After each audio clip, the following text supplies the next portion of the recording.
Indian പൗരന്മാരല്ലാത്ത ആളുകൾക്ക് നമ്മുടെ ജനാധിപത്യ സംവിധാനത്തിൽ കടന്നു കയറാനും ജനപ്രതിനിധിയാകാനും ഒക്കെ പറ്റുമോ? എന്നുവെച്ചാൽ MLA MP ഒക്കെ ആകാൻ പറ്റുന്നതാണോ? അതെ. ആരെക്കുറിച്ചാണ്? രാഹുൽ ഗാന്ധിയെ കുറിച്ചാണോ?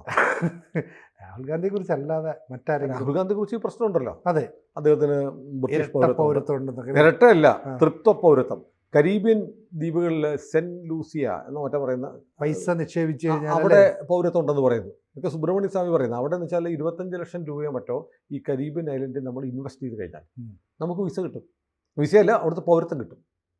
25 ലക്ഷം രൂപയാണോ 25 ലക്ഷം ഡോളറാണോ 25 ലക്ഷം രൂപയാണെന്ന് എനിക്ക് തോന്നുന്നത്. ചെറിയ പൈസയാണ്. അവിടെ പോയി ഡെപ്പോസിറ്റ് ചെയ്യുക. അപ്പോൾ അവിടുത്തെ പൗരത്വം കിട്ടും. അപ്പോൾ അവിടുത്തെ പൗരത്വം കൊണ്ട് വലിയ കാര്യമൊന്നുമില്ല. ഒരു കുഞ്ഞു രാജ്യമാണ്, ഒരു ദ്വീപാണ്. അപ്പോൾ അതുകൂടാതെ ഈ രാഹുൽ ഗാന്ധിക്ക് ബ്രിട്ടീഷ് പൗരത്വം ഉണ്ടെന്ന് പറയുന്നത് ബാക്ക് ഓപ്സ് എന്ന് പറയുന്ന കമ്പനിയിൽ അദ്ദേഹം ഡയറക്ടറായിരുന്നപ്പോൾ ടാക്സ് അടച്ച് ബ്രിട്ടീഷ് പൗരൻ എന്ന പേരിൽ കൊടുക്കുന്നൊക്കെയാണ് കേസ്. അതിൻ്റെ നിജസ്ഥിതി ഡിസംബർ 19 അറിയിക്കാൻ പറഞ്ഞിട്ടുണ്ട്. ഞാൻ അതേക്കുറിച്ചല്ല പറയാൻ വന്നത്. ഇപ്പോൾ ഒരു പുതിയ സംഭവം ഇന്നലെ ഉണ്ടായിട്ടുണ്ട്. നമ്മുടെ പത്രങ്ങളൊന്നും പറഞ്ഞിട്ടില്ല. ഇത് നമ്മൾ സ്ഥിരം പറയണമല്ലേ, നമ്മുടെ പത്രങ്ങളിലില്ല എന്ന്. അത് തെലങ്കാന ഹൈക്കോടതിയുടെ ഒരു സുപ്രധാന വിധി. തെലങ്കാന ഹൈക്കോടതി ജഡ്ജി JB വിജയസൻ റെഡ്ഡിയുടെ ഉത്തരവാണ്. ഉത്തരവെന്ന് പറഞ്ഞാൽ വെറും ഉത്തരവൊന്നുമല്ല. തെലങ്കാനയിലെ BRS ചന്ദ്രശേഖർ റാവു അല്ലേ, അതെ, എൻ്റെ പാർട്ടി കഴിഞ്ഞ ഇപ്പോൾ ഏതാനും മാസങ്ങൾക്ക് മുമ്പ് വരെ അവിടെ ഭരിച്ചിരുന്ന പാർട്ടിയായ BRSൻ്റെ MLA ചെന്നാമണി രമേശ് എത്ര 2009 രാഷ്ട്രീയത്തിൽ വന്ന ആ 2009 മുതൽ 2023 വരെ അദ്ദേഹം MLA ആയിരുന്നു. അദ്ദേഹം ഇന്ത്യൻ പൗരനല്ല. അദ്ദേഹം ജർമ്മൻ പൗരനാണ്. അദ്ദേഹം ഇന്ത്യൻ പൗരത്വം ഉണ്ടായിരിക്കെ നേരെ ജർമ്മനി പോയി അവിടെ താമസിച്ചു, അവിടെ നിന്ന് കല്യാണം കഴിച്ചു, അവിടെ ജോലി ചെയ്തു. ആ കൂട്ടത്തിൽ ജർമ്മനിയുടെ പൗരത്വം എടുത്തു. എന്നിട്ട് തിരിച്ച് 2009 ഇവിടെ വന്നിട്ട് ഇന്ത്യൻ പൗരനാണെന്നുള്ള ഡോക്യുമെൻ്റ് വെച്ചിട്ട് ഇവിടെ തെരഞ്ഞെടുപ്പിൽ മത്സരിക്കുകയും നിരവധി തവണ MLA ആവുകയും ചെയ്തു. മന്ത്രിയാവാതിരുന്ന ഭാഗ്യം. എന്നിട്ട് മാത്രമല്ല, ഇടയ്ക്കിടയ്ക്ക് ഇദ്ദേഹം ഇവിടെ MLA ആയിരിക്കെ നിരവധി തവണ, ഹൈക്കോടതി പറയുന്നതാണ്, നിരവധി തവണ ജർമ്മനിയിലേക്ക് പോയി. അദ്ദേഹം ഇന്ത്യൻ പൗരനല്ല എന്ന് 2009 മുതൽ ഇദ്ദേഹത്തിനെതിരെ മത്സരിക്കുന്ന ഒരാളുണ്ട്. ആദി ശ്രീനിവാസ് എന്ന് പറഞ്ഞ കോൺഗ്രസിൻ്റെ MLA. എല്ലാ തവണയും മത്സരിക്കും, പുള്ളി തോറ്റുപോകും. കഴിഞ്ഞ പ്രാവശ്യം പുള്ളി തോറ്റത് 1.5% വോട്ടിന് തോറ്റുപോയത്. അപ്പോൾ അതിനുശേഷം ഇദ്ദേഹം നിരന്തരം ഇങ്ങനെ കേസ് കൊടുത്തിരിക്കുക. ഇയാൾ ഇന്ത്യൻ പൗരനല്ല, ജർമ്മൻ പൗരനാണ്. അവസാനം കോടതി പറഞ്ഞു, നിങ്ങളൊരു കാര്യം ചെയ്യേ, നിങ്ങൾക്ക് ജർമ്മൻ പൗരത്വം ഇല്ല എന്ന് തെളിയിക്കാനുള്ള രേഖകൾ കൊണ്ടുവരാൻ പറഞ്ഞു.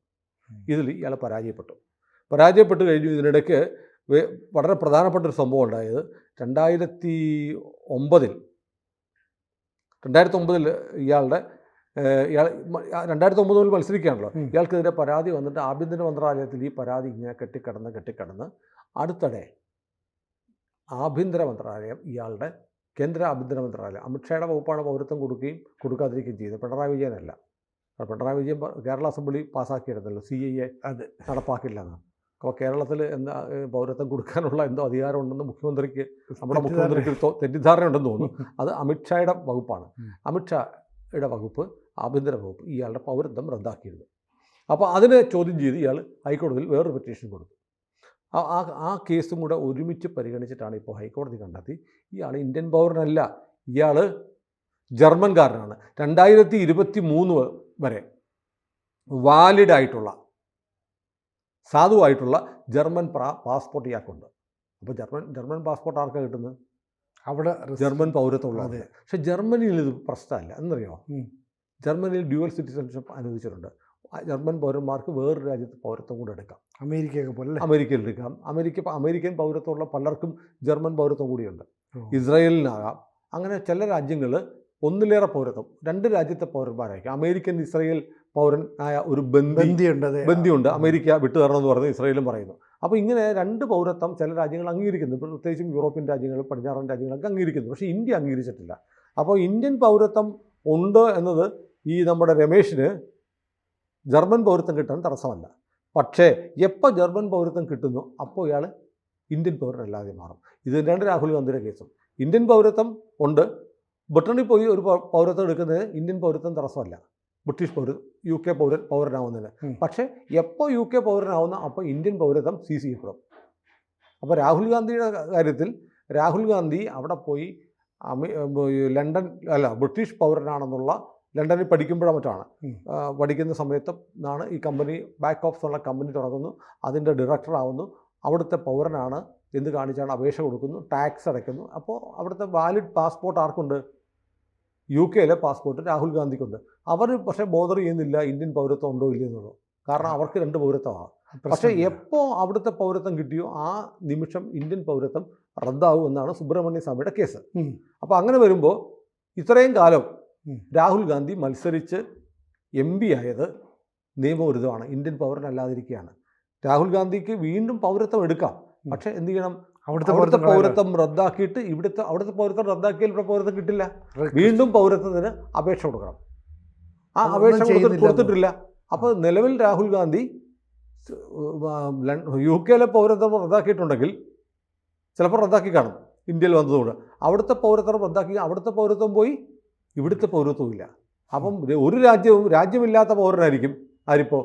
രാഹുൽ ഗാന്ധി. അതിൻ്റെ സ്റ്റാറ്റസ് ഇപ്പോൾ 19-ാം തീയതി എന്താണ് ഇതിൻ്റെ പൗരത്വം സംബന്ധിച്ചുള്ള സ്റ്റാറ്റസ് അറിയിക്കാൻ സുപ്രീം കോടതി ഇപ്പോൾ പറഞ്ഞിരിക്കുകയാണ്.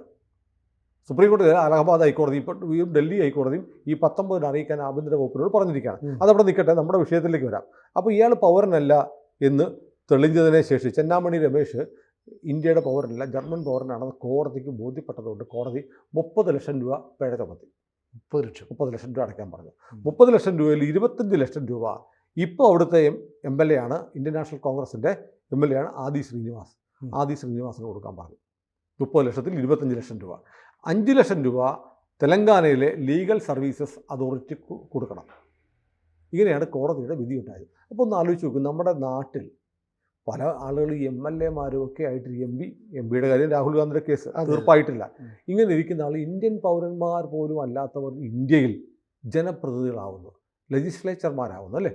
അവർ ചിലപ്പോൾ മന്ത്രിമാരായ ക്യാബിനറ്റിലെടുക്കുന്ന തീരുമാനങ്ങൾ, രഹസ്യങ്ങൾ, ക്യാബിനറ്റിൽ മാത്രം ചർച്ച ചെയ്യുന്ന ഒരുപാട് രഹസ്യങ്ങളുണ്ട്. നമുക്ക് പൗരന്മാർക്ക് അറിയാൻ അവകാശമില്ലാത്ത ഒരുപാട് കാര്യങ്ങൾ, ലോ ആൻഡ് ഓർഡർ സംബന്ധിച്ച വിഷയങ്ങൾ, ഇങ്ങനെ പല കാര്യങ്ങളും മന്ത്രിസഭാ യോഗത്തിൽ ചർച്ച ചെയ്യും.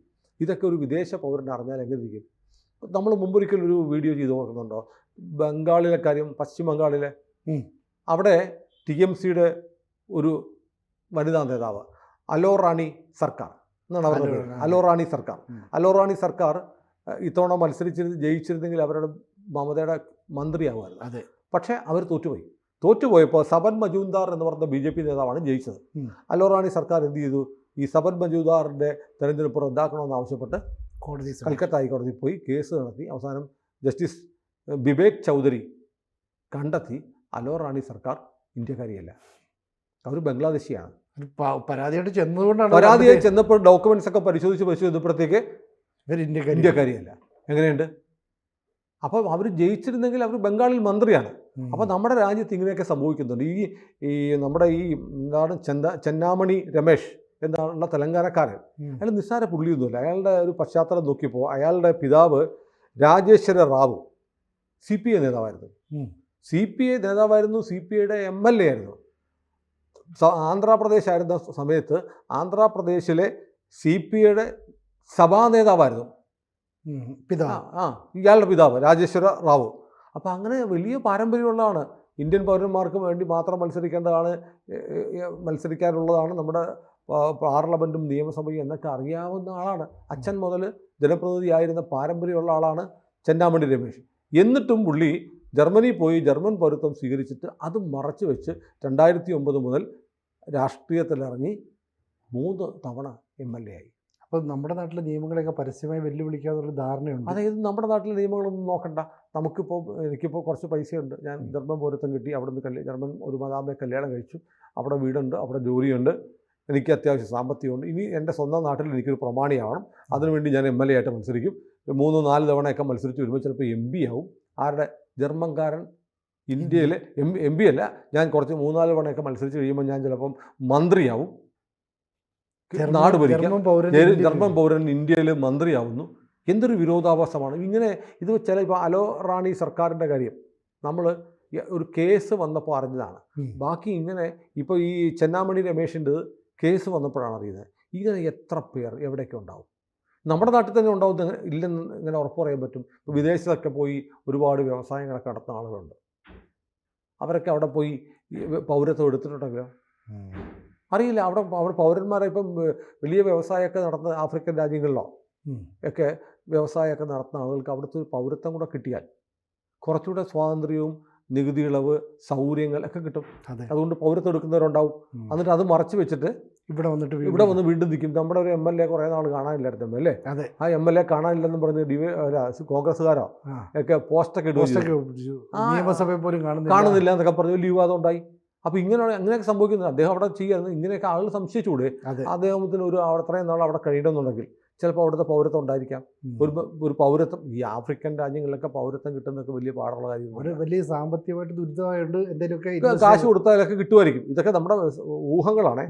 അപ്പോൾ അങ്ങനെയൊക്കെ മേടിച്ചെടുക്കുന്ന ആളുകളൊക്കെ ഉണ്ടാവാം. അപ്പോൾ അങ്ങനെ ഉണ്ടെങ്കിൽ അവരൊക്കെ നമ്മുടെ നാട്ടിൽ MLA-മാരും MP മാരും മന്ത്രിമാരും ഒക്കെ ആവും. അപ്പോൾ രാജ്യത്ത് ഇങ്ങനെയുള്ള ഈ അലോ റാണിയുടെ കേസിൽ തന്നെ അവർ ബംഗ്ലാദേശി പൗരനാണെന്ന് കണ്ടു. അവരെ ഡീപ്പോർട്ട് ചെയ്തിട്ടുണ്ടോ എനിക്കറിയില്ല. അതേക്കുറിച്ചൊന്നും ഞാൻ നോക്കിയിട്ട് അവർ ഇന്ത്യൻ പൗര അല്ല എന്ന് കണ്ടെത്തി. പിന്നെ ആഫ്റ്റർ ദാറ്റ് എന്ത് സംഭവിച്ചു? അലോ റാണിയെ ഇന്ത്യയിൽ നിന്ന് ബംഗ്ലാദേശിലേക്ക് പറഞ്ഞയച്ചോ അറിയില്ല. നമ്മൾ ഇന്നലെ തന്നെ ഒരു വിഷയം ചർച്ച ചെയ്തപ്പോഴത്തേക്ക് ജമ്മു കാശ്മീർ അവിടെ ജമ്മു എന്ന് പറഞ്ഞ ഹിന്ദു ഭൂരിപക്ഷ സ്ഥലമാണ്. അവിടെ 10,000-16,000-ഓളം റോഹിംഗ്യൻ മുസ്ലിങ്ങളെ കൊണ്ട് താമസിച്ചിരിക്കുന്നു. ഇവിടുത്തെ ചില NGO-കളാണ് അവരെ കൊണ്ട് താമസിപ്പിക്കുന്നത്. എന്നിട്ട് ഇവർക്ക് പാസ്പോർട്ടല്ല ആധാറും ഇലക്ഷൻ IDയും റേഷൻ കാർഡും ഒക്കെ ഉണ്ടാക്കി കൊടുക്കുന്നു. എന്നിട്ട് ഇവരെ വോട്ട് ബാങ്ക് ആക്കുന്നു. വോട്ട് ബാങ്ക് ആക്കുന്നത് ജമ്മുവിലാണ്. ജമ്മുവിൽ ഹിന്ദു ഭൂരിപക്ഷമാണ്. അവിടുത്തെ ഡെമോഗ്രാഫി ഒന്ന് മാറ്റാൻ വേണ്ടിയിട്ട് അവിടെ കൊണ്ട് താമസിപ്പിക്കുന്നത് ആരെ? റോഹിംഗ്യൻസിനെ. അപ്പോൾ ഇങ്ങനെയൊക്കെ നമ്മുടെ രാജ്യത്തെ വല്ലാതെ അസ്ഥിരപ്പെടുത്തുന്ന ഒരുപാട് പ്രവർത്തനങ്ങൾ നടക്കുമ്പോഴാണ് നമ്മുടെ ഇവിടെ വിദേശ പൗരത്വമുള്ള ആളുകൾ ജനപ്രതിനിധികളായിട്ട് വരുന്നു. അവർ MLA ആവുന്നു, MP ആവുന്നു, മന്ത്രിയാവുന്നു, പ്രധാനമന്ത്രിയാകാൻ വരെ ആഗ്രഹിക്കുന്നത് അല്ലേ? എത്ര വലിയ അപകടകരമായ അവസ്ഥയാണ്. അപ്പോൾ ഈ ചെന്നാമണി രമേശ് ജർമ്മൻകാരനാണ്. അദ്ദേഹത്തിന് MLA ആകാനേ കഴിഞ്ഞുള്ളൂ. ഇനി ബ്രിട്ടീഷുകാരന് ഇന്ത്യൻ പ്രധാനമന്ത്രിയാകാൻ കഴിയുമോ എന്നതാണ് ഇന്ത്യ നേരിടുന്ന ഒരു വലിയ ദുരന്തം. കൂടുതൽ വാർത്തകളും വിശേഷങ്ങളും നിങ്ങളിലേക്ക് എത്താൻ ABC മലയാളം സബ്സ്ക്രൈബ് ചെയ്യുക, ബെൽ ബട്ടണും അമർത്തുക.